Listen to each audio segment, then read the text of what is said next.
Assalamu alaikum students. I hope you all are fine. This is your second video of chapter number 14, Atmosphere. In this video, we will study about the layers of atmosphere.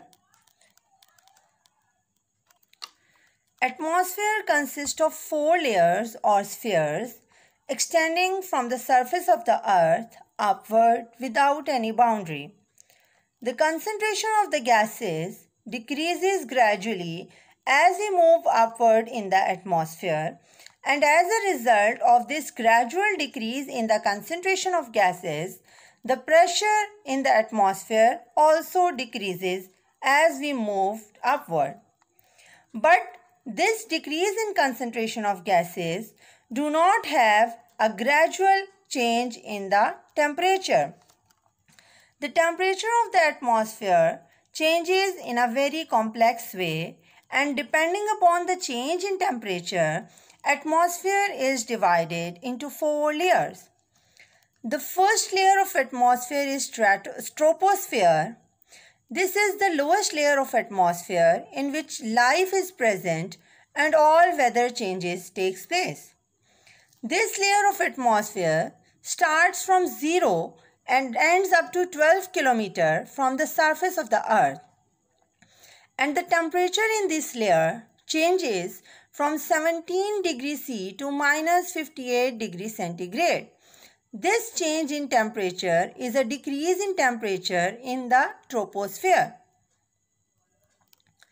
The second layer of atmosphere is the stratosphere. It ranges from 12 to 50 kilometers from the surface of the earth, and the temperature in this layer increases from minus 58 degrees C to 2 degrees centigrade. This increase in temperature in stratosphere is due to the presence of ozone. Ozone is a layer in atmosphere which prevents the ultraviolet radiations to reach to the earth, and you will discuss about the ozone in detail in further portion of chapter. The third layer of atmosphere is a mesosphere. It is the coldest layer of atmosphere. Noctilucent clouds, meteors, and atmospheric tides are important phenomena in the mesosphere.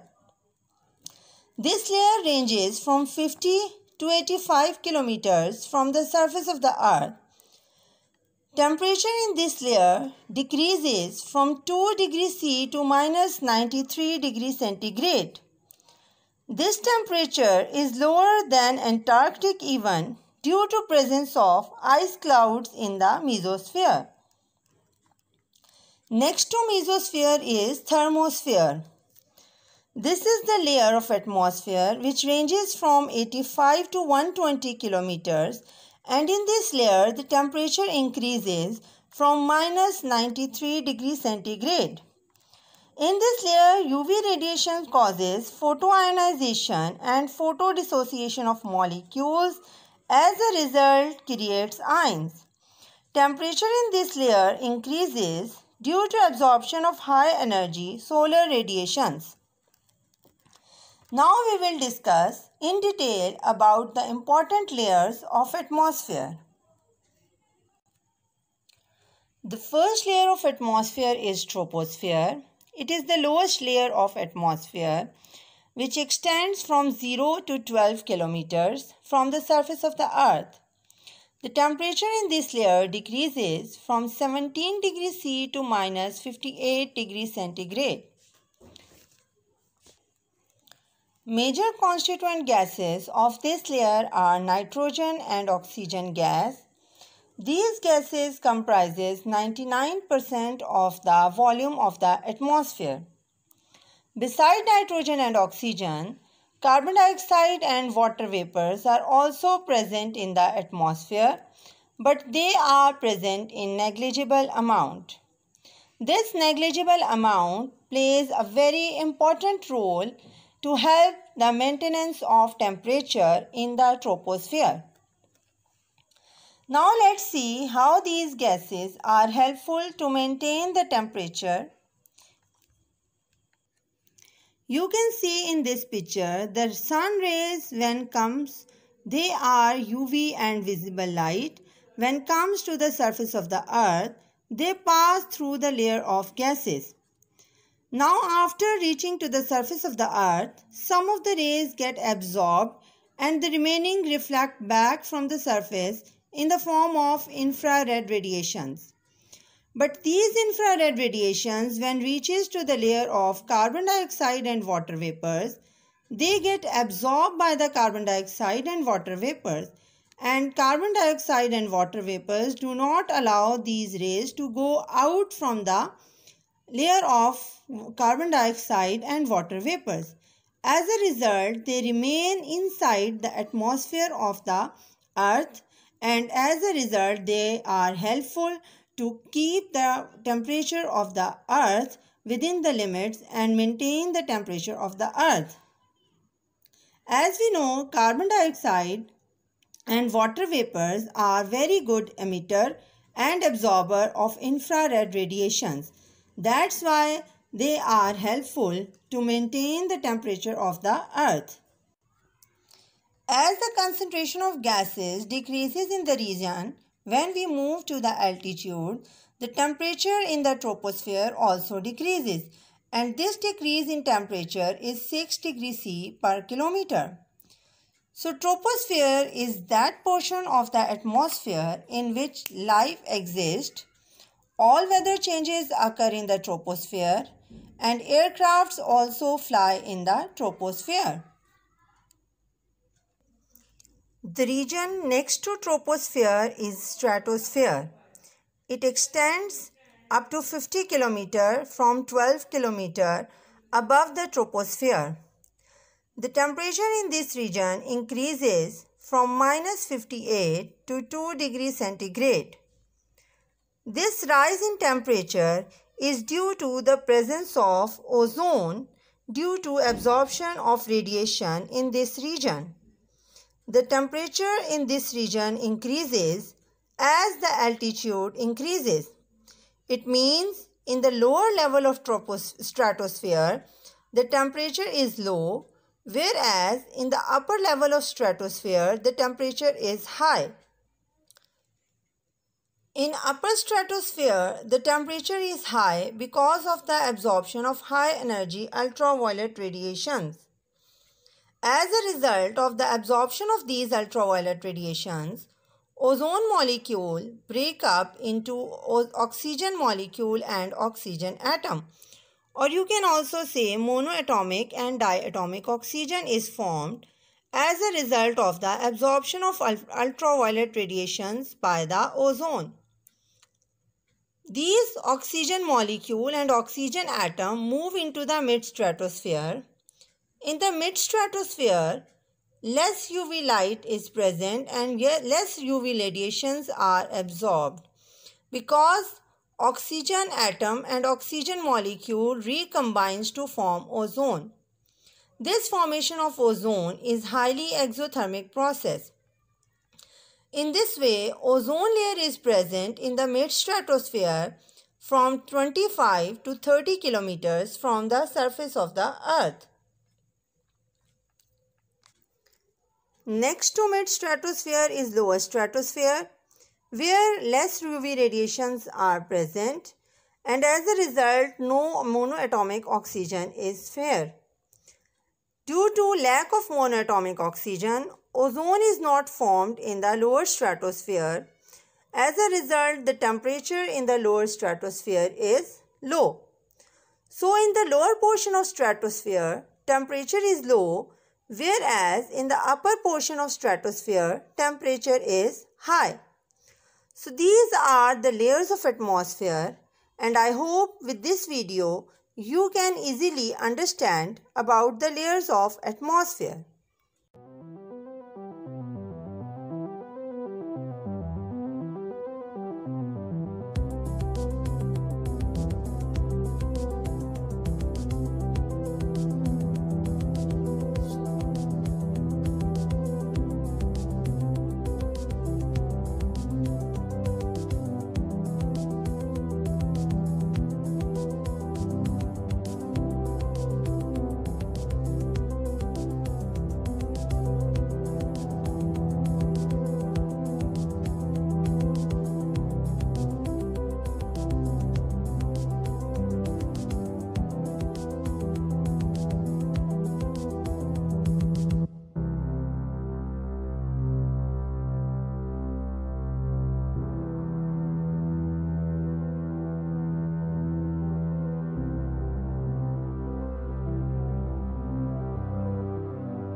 Assalamu alaikum students.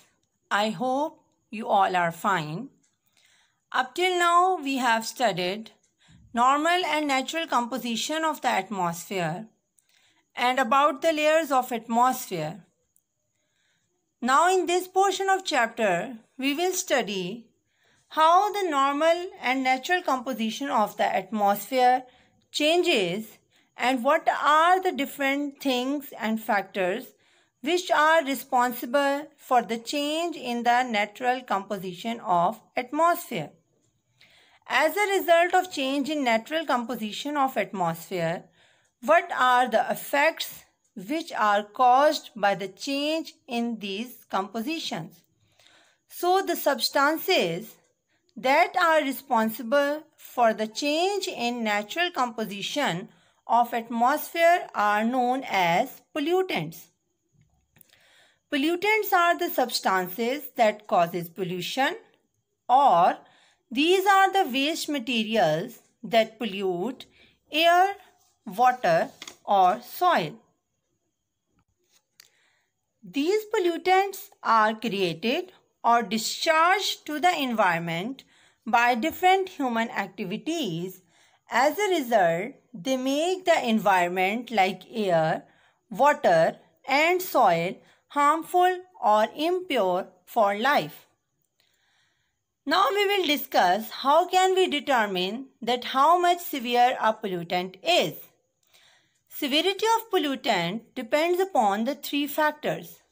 Number one, chemical nature, means we can know about the severity of pollutant by the help of knowing the chemical nature of the pollutant. For example, if a pollutant is toxic, definitely it is more harmful as compared to less toxic substances. Moreover, organic substances are more harmful as compared to inorganic substances. So, the severity of pollutant or how much harmful the pollutant is can be determined by the chemical nature of a pollutant. Number two, concentration of a pollutant. If the pollutant is in more amount or more concentrated in the form, definitely it is more harmful, whereas the very less amount or less concentration of pollutant is not as severe harmful as compared to the more concentration. So the concentration of pollutant also determines its severity. Then persistence of a pollutant. Persistence of pollutant means how long that pollutant remain in air, water or soil. Definitely if a substance is decomposable, it will not stay for a long time and as a result cannot cause pollution for a long time. But if a substance is not decomposable or it can remain active for a long time, definitely it can cause pollution for a long time. Therefore, the severity of pollutant depends upon the chemical nature of a substance, concentration of a substance and persistence of a substance. Now, do you know all the substances are not known as pollutants? Some substances which add in air, water or soil, but they make something impure only, they are not pollutants but they are contaminants. As they are not harmful, they are only changing the composition, that they are just decreasing the purity of a substance or make that substance or that thing impure. For example, dust in air or smoke in air. Dust particles in air are making the air impure, but these dust particles are not harmful, not toxic. That's why they are not pollutants, but they are contaminants. Now, the harmful substances in air are known as air pollutants. Sometimes the beneficial substances beyond a specific limit or specific concentration may also be harmful and act as air pollutants. For example, the excess amount of carbon dioxide in air can also act as air pollutant, whereas the very less or limited amount in the environment is good for the environment. Now, these air pollutants, when changes the normal concentration of the air, they have various effects on living and non-living components of the environment. For example, they can change weather. They badly affect the human health. These air pollutants can damage plants and also destroy the buildings. In the further portion of chapter, you will study in detail about the different types of air pollutants and their effects on the living organisms as well as the different components of the environment. Now here we will discuss the types of pollutants. Pollutants are of two main types, primary pollutants and secondary pollutants. Primary pollutants are the basic pollutants, means those waste or exhaust products driven out because of combustion of fossil fuel and organic matter.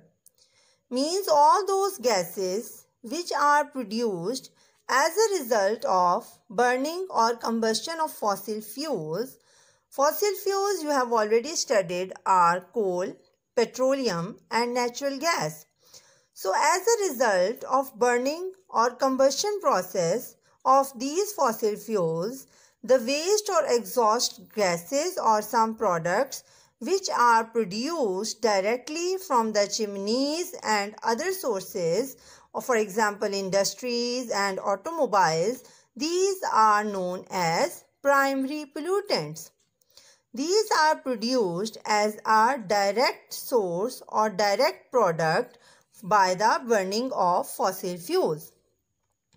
These primary pollutants include oxides of sulfur. Oxides of sulfur contain sulfur dioxide and sulfur trioxide.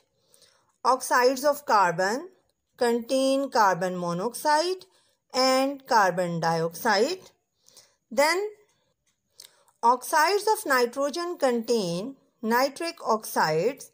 Then some of the hydrocarbons like methane and other hydrocarbons which remain unburned as a result of the burning of fossil fuel.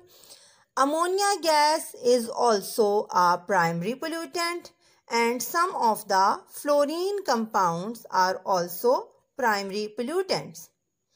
These are the pollutants which are produced directly as a result of the combustion of fossil fuels. Now come to the secondary pollutants.